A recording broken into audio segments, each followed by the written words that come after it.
नमस्कार दोस्तों।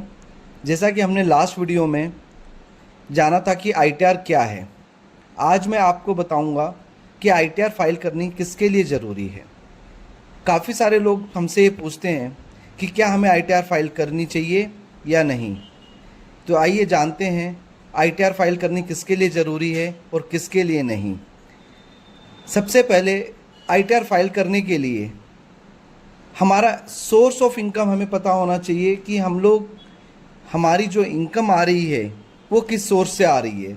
जैसे कि अगर आप सैलरी इनकम कमाते हैं, आप बिज़नेस और प्रोफेशन में हैं, या आप कोई फ्रीलांसर या कंसल्टेंट है जहाँ से आपके पास इनकम आ रही है, या आपने अपनी किसी प्रॉपर्टी से आपकी रेंटल इनकम जनरेट हो रही है, या फिर आपने कैपिटल गेंस जैसे कि कोई आपने शेयर्स, म्यूचुअल फंड, या फिर आपने लॉन्ग टर्म में कोई प्रॉपर्टी बेची है या ख़रीदी है, या फिर आपके अकाउंट में कोई हाई वैल्यू ट्रांजैक्शन हुई है। जैसे कि आपका नॉर्मल सेविंग अकाउंट है, कोई 10 लाख से ज़्यादा की ट्रांजैक्शन हुई, सिंगल ट्रांजैक्शंस हैं, आपके लोन लेने का देने का काम किया आपने, या फिर आपकी ऐसी किसी भी इनकम पर जहाँ से आपकी इनकम जनरेट हुई है उसने आपका कोई टीडीएस डिडक्ट करा है, आपको उसका टैक्स रिफंड लेना है, तो ये जो सारे सिनेरियो हैं इसमें आपके लिए आईटीआर फाइल करनी मैंडेटरी हो जाती है।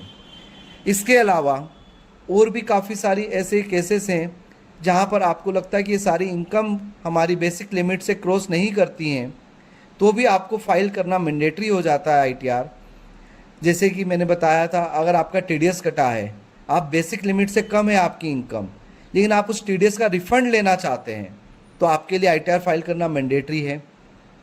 आप फॉरेन ट्रेवल कर रहे हैं, आपकी बेसिक लिमिट से कम है इनकम, तो फिर आपके लिए आईटीआर फाइल करना मैंडेटरी है, क्योंकि आपके पास फॉरेन ट्रेवल करने के लिए सोर्स ऑफ इनकम कहाँ से आया।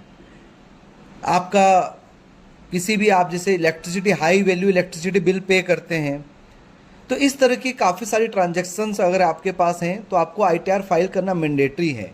लेकिन इन सब के लिए हमें जानना है कि हमारी बेसिक लिमिट क्या है।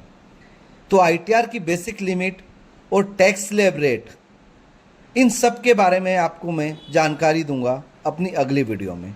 तो आप हमारे चैनल के साथ जुड़े रहिए और आप हमारी अगली वीडियो में जानिए कि आपकी बेसिक लिमिट और टैक्स स्लैब रेट क्या है, जिसके बेसिस पे आप अपनी आईटीआर को ईजिली फाइल कर सकते हैं। धन्यवाद।